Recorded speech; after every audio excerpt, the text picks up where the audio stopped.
আজ সকালে বানালাম বেলের শরবত। সকালবেলায় বেলের শরবত খাওয়া কিন্তু খুবই ভালো আর শরীরের পক্ষে খুবই উপকার করে। আমি যেহেতু বর্ধমানে আছি, আমি বেলের শরবত খেতে চেয়েছিলাম বলে শ্বশুরমশাই বাজার থেকে পাকা বেল কিনে নিয়ে এসেছে। তাই সকালবেলায় বেলটাকে ভেঙে দুভাগ করে তার মধ্যে থেকে যে বেলের শাঁসটা আছে সেই শাঁসটা বের করে জল দিয়ে আমি এখন ভালো করে মেখে নিচ্ছি। আর এই বেলের শাঁসটা জল দিয়ে কিন্তু ভালো করে মাখতে হবে, তাহলে একদম পুরো মিহি হয়ে যাবে।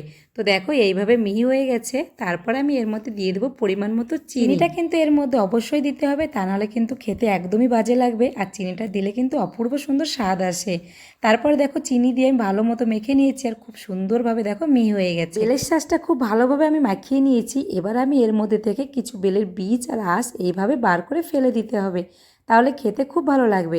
তো দেখো পুরোপুরি বেলের শরবত রেডি। এবার আমি আমার শ্বশুরমশাইকে দিয়ে আসবো। আর এই গরমের দিনে বেলের শরবত খেতে কিন্তু বেশ ভালো লাগে, আমার তো দারুণ লাগে। তোমাদের কেমন লাগে বেলের শরবত খেতে কমেন্টে জানিও। চলো শ্বশুরমশাইকে বেলের শরবত দিয়ে চলে এসেছি, এবার আমি ট্রাই করে দেখবো কেমন হয়েছে খেতে। তারপর আমি এক গ্লাস নিয়ে নিলাম। বেলের শরবতটা দারুণ লাগছিল খেতে। তোমরাও বাড়িতে এইভাবে ট্রাই করে দেখো, আশা করি ভালো লাগবে।